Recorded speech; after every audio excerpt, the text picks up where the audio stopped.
keke no wo ba mi da o. Ọmọ keke o. Ọmọ keke. Ọmọ na we mo e. Ọmọ keke na we mi ko. Awe mo mama keke no wo ba mi da o. Ọmọ keke o. Ọmọ na we mo e. Ọmọ keke na we mi ko.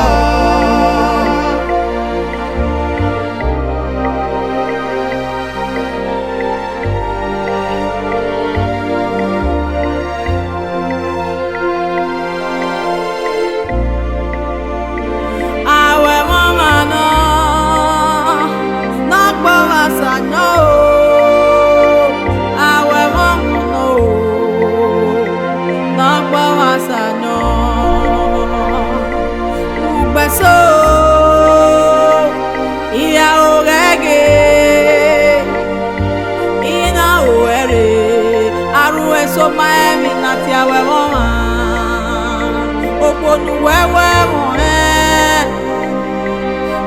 na gbe o na fi mi o ra na gbe wa iwewe mama no gbo wa sanyo o awe mama no ona we gbe so awe mama no be no wa ka e wa we gbe so wo oni ri we ga we mama who die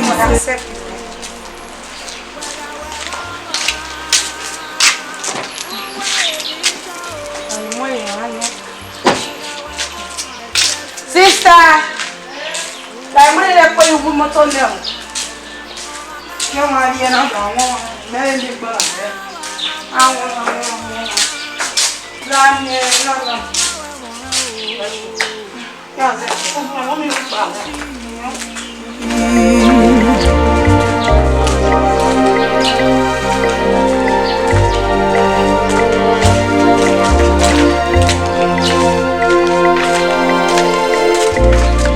àwẹ̀ mọ́ màmá kẹ́kẹ́ náà wọ̀ bá ní dá o. Ọmọ keke o. Ọmọ keke. Ọmọ na we mo e. Ọmọ keke na we mi ko. Awe mo mama keke na wo ba ni. Ṣé o pa ni? Mo mi. Mi lo pa iwe doje we re mu doku na we gba ta mi de ni wa dere. Okay. Ogo we me ni no kia me. Okay.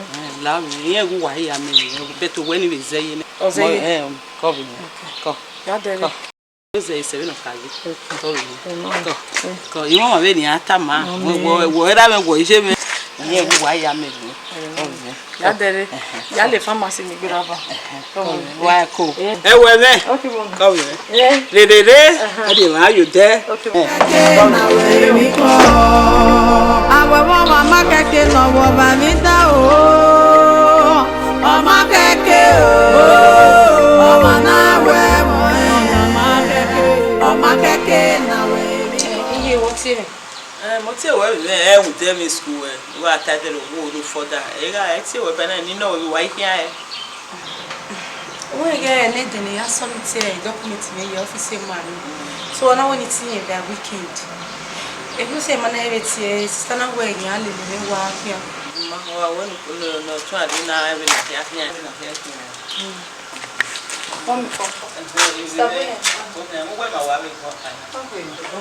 Imagine ropa. Iyari nu wi moto. Be te tu la dia ba. Ah, imagine ropa. Walking. Mo ja gbe. E maga.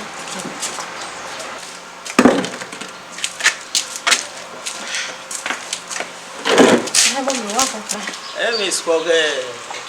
Okay. Na we ni no we can kete de aje. Na ga kama we ni no gba weekend. If you were the man.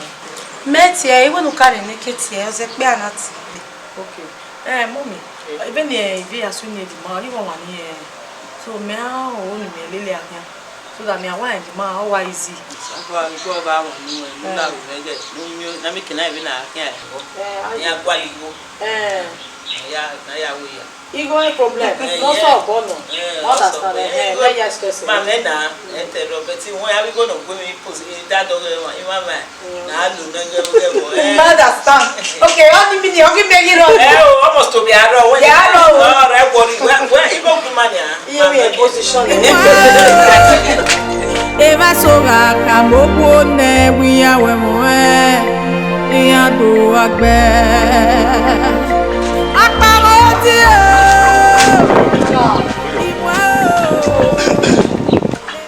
o wa bi bai Di ba ko wa jaja ni meri ba ni abisi o ma ri bai bo so we ma na ile bai nu we mi ro paro wa le wa se wo mo meri go ni to ma bi go yo to o me ma na bi go to we ti we yi go bu we bi ale bai do pa ime go na we ya me go me ko we na ime go anyway mo na no mo go le ko mo jo mo bi me wa be mo na na o wa mu ko be ya la wa geje wo pa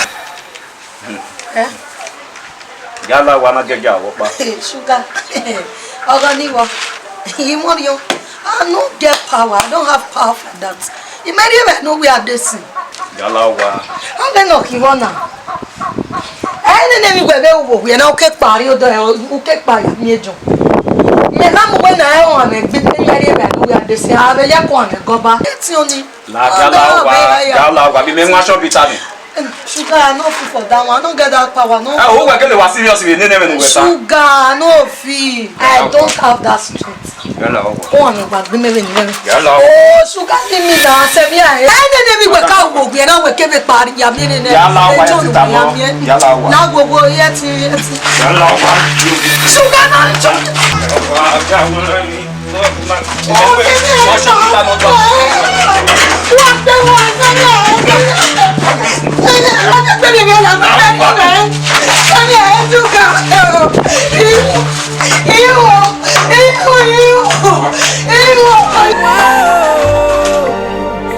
soga kamobia wiya wemoe akwegare iya do agbe wo wegbe Mama, you have to go where one. Go. Beauty. Go. Oh yeah. Yes. Go. What do you? We have a stroller guy. Mama, you so what? Can you know it? When I make cook back again, if you do what ujo wa. Oh da o wet me. Pe wa gbo ujo wa. Me no gbo ese. U nu ve so wa ge. Ra. We family wo wa. You know what I know. My sister. Now you dey collect the beating. Oh. Where you be? Amen. You all dey gbe me dey ibu ya ti why dey complain ma o gbe me no wa gbe me eri gbe me ya me a. O bere no see ni na wa sin gbe me no gbe me. Woman bere no wa in between his legs. No wa ra to ta hara ni. My sister dad he ya go ma ko. Ma understand? Where na ti e to so to. Where we there? Ogbe gba kan you apiko de.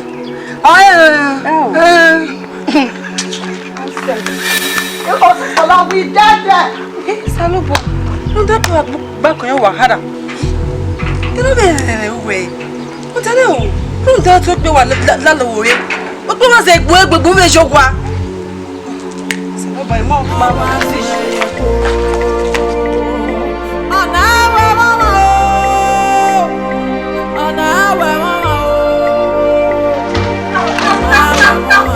Why mama na ya la ku ko ni ise yi why mama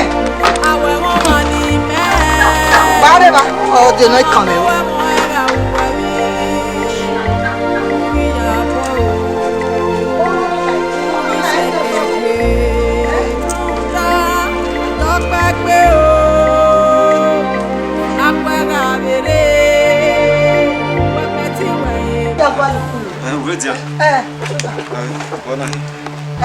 You are not sending message now. Okay, girlfriend me no.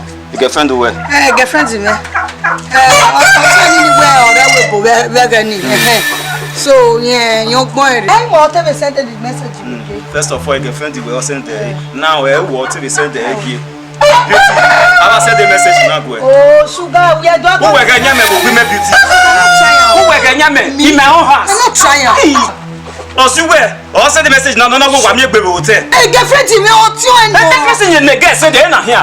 Sugar, see, we get me ya we matter na on to. Hey, girlfriend, no ti o no we bo. Who we get nyame go be me. I'm not trying. Why go try? Hey, guys, tell me man. O wa no try am. Tell me tell me man no o ta man we no go try am. Abi. Ika mama we. Ika mama we.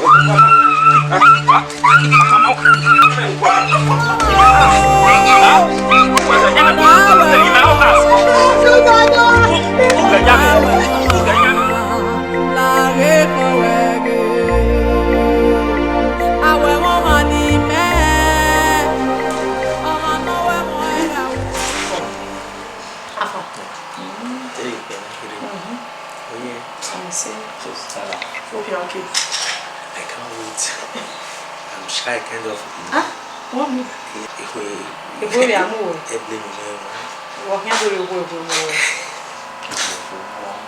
Thank you.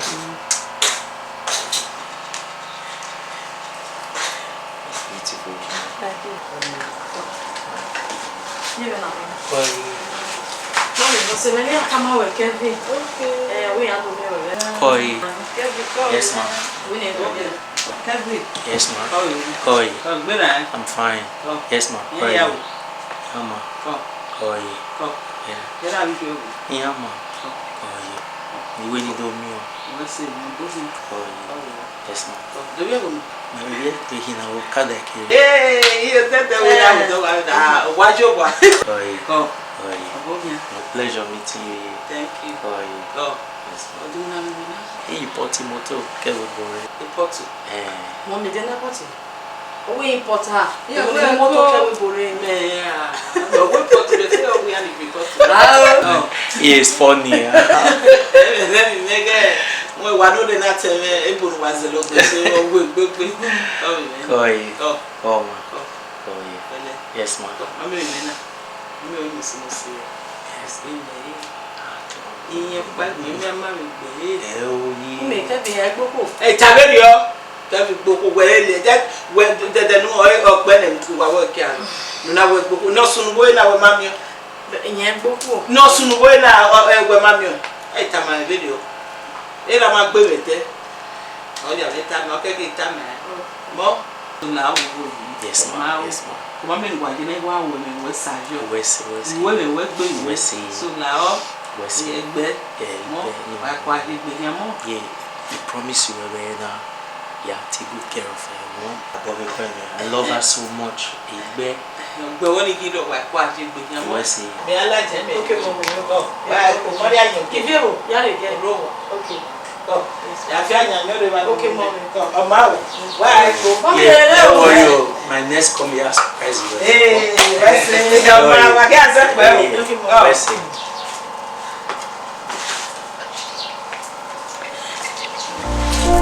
Awe mama keke no wo ba mi do o. Mama keke o. Yeah, what you knocking about?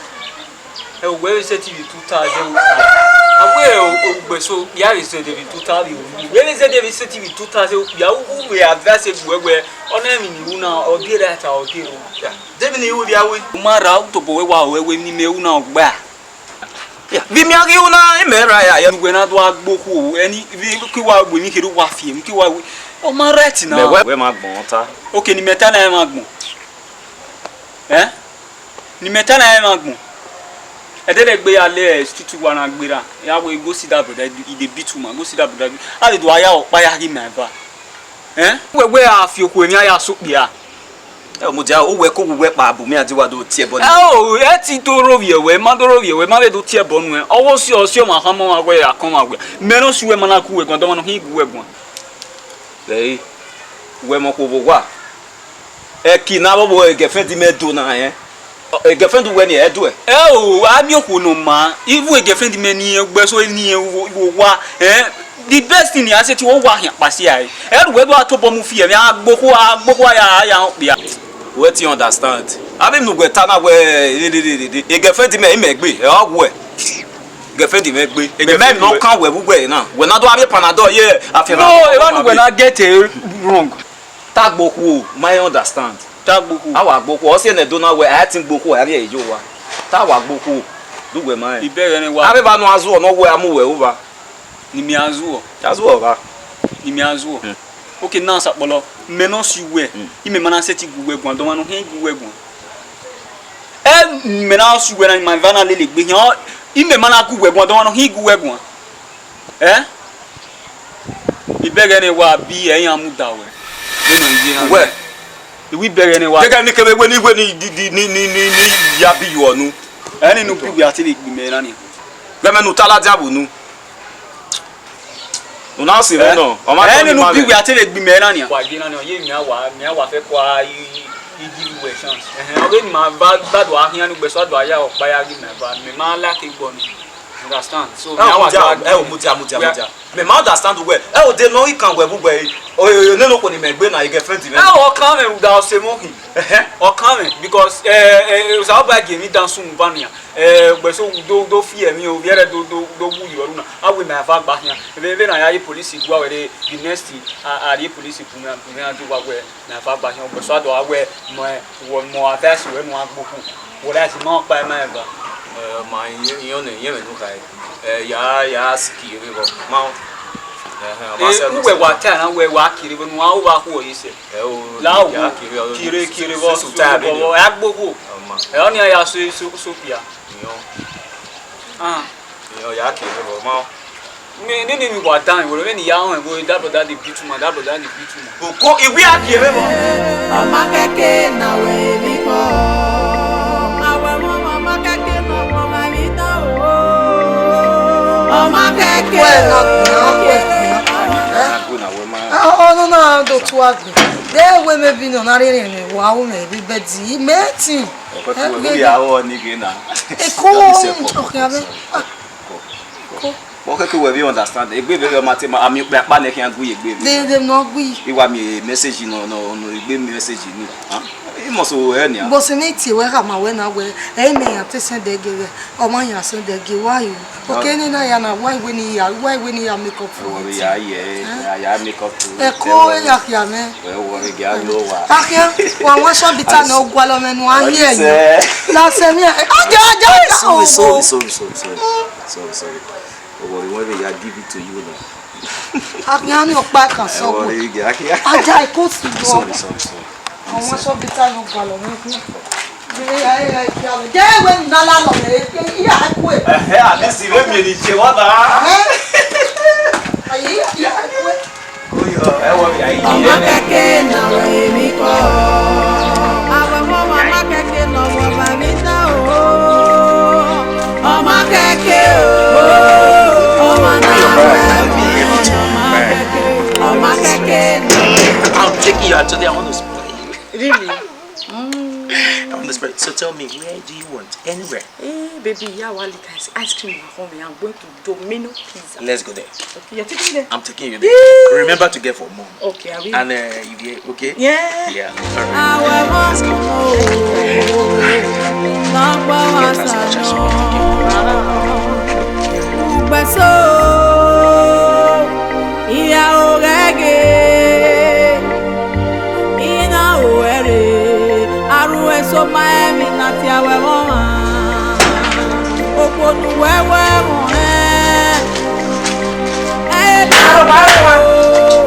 Marwa. Meno.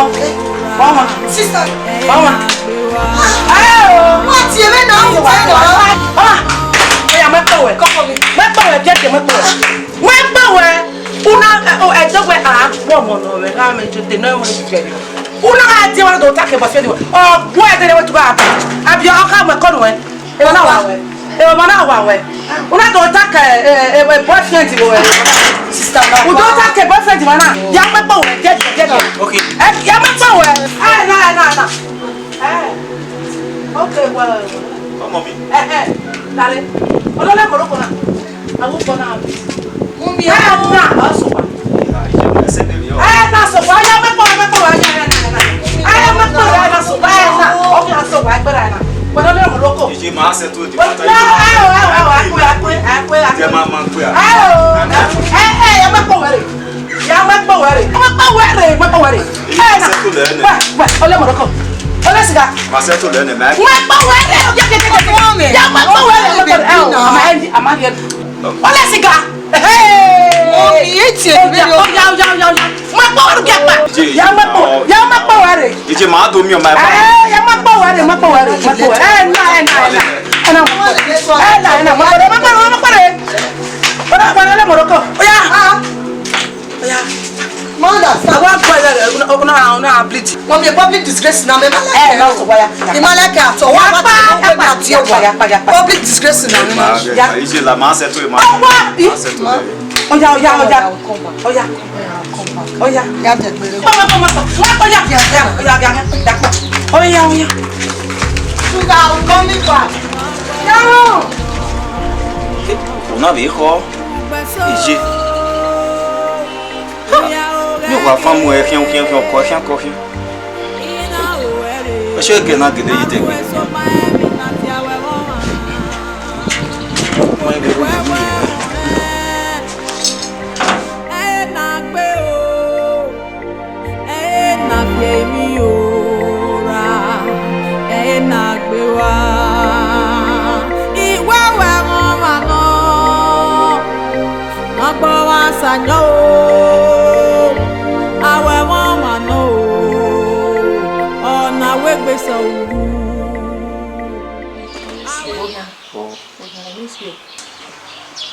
Missed you more. I know. How's everything? Fine. Look at how you look pretty. Thank you. Fine. How was it? I did stressful, but everything went through anyway. Yes, thank God. Wow. That is good. Look beautiful. Thank you. When I was Mossy. Yeah, Sayo.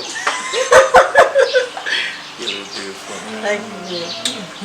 Missed you. Missed you. Thank you. Look beautiful. Thank you. Cool. Your next trip, have you booked the ticket? Not yet. What's here? What's your name? You see the guy, my reply, man. What's here? I don't know. You better do it. They'll give you no stress. We were many years ago. The journey was so stressful. Wow, I've been sweating. I'm not even putting my own gualona. Hey, very all. That bouquet. But if you tell me anything, I will do it. I know. Is there anything I cannot do for you, my baby? You're my everything. Thank you. You.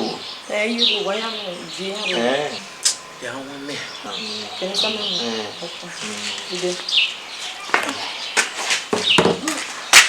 So that my daughter.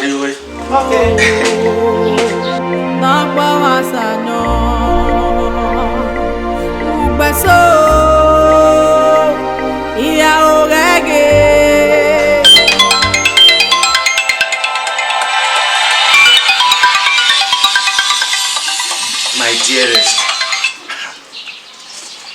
Hello? Who is this? Your baby. Ofian.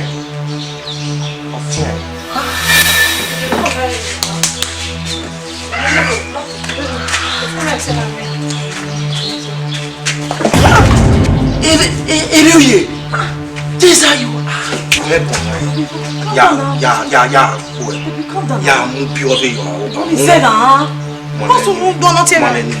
Give me the water, why did you slap me? So this is how you are. I mean, you think my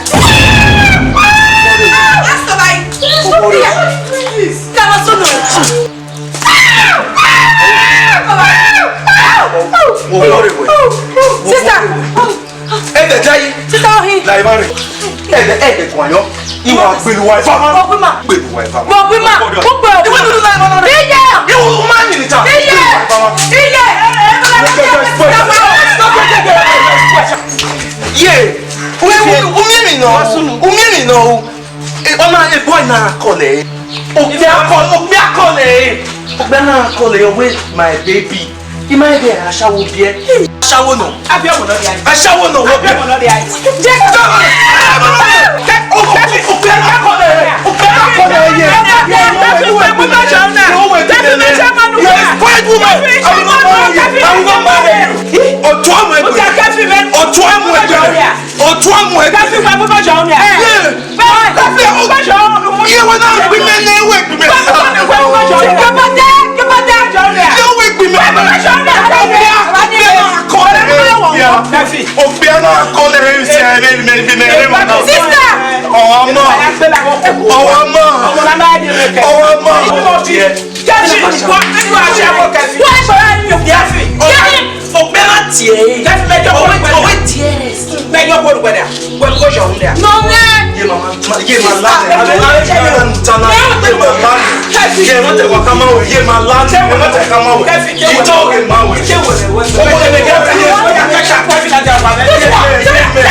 This is how you are.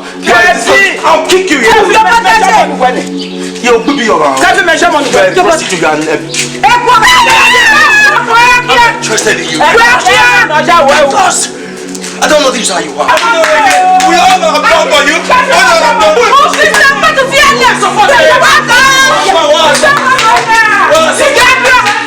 Mama,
you do nothing on that. I want to go to the new streets. Oh, I see. Betty Mujawa, you told her away to Jacosi, or to Buede, so not the way. So, must be. Oh, what's your way? If you Nomasokpia. Okay, let's go. Okay. Mujana, Eye ukpo na hwe wa ni ko wa mo bola ki na go wa go ba bu. Siki me bi ukpo. We mo no so no e number we me ya ati we do so that me na take we ati me ki na go so. Abi ni do so. No. Okay.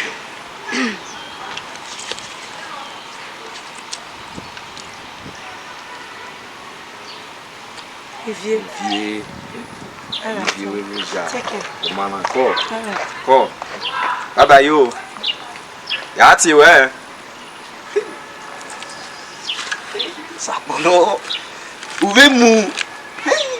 Eu. E Johnny ma ati no ko na. Ina uere. Aru eso maemi na ti awe mama. Oponu wewe mo na gbe o. Na gbe. Johnny. Apa. Where me over there? Ma wa gbera gbon. Do total go majesty we. O ya bina. We gbete. We hon. Wọ́n bá ma yé. Or we Viati? Viati. Very nice girl. But I hope mommy won't buy her. Tanupo. We me. You want me no buy come na we mo wa je me. Again am say sha. Me no buy. Me no buy na. You no buy me na. Sakbolo. Me am we we man. Sakbolo. Ah. E wo ri ni mata sakbolo. When we get ni won. It won't buy my So now anything we hear really are only. What am I? We give you the gardener. That girl ni more when so wow man. But talking about the girl, nice girl. Oh nice. Only me wa ho. Only till to ata we e man we ni wa si ai. Only tell me am na go am.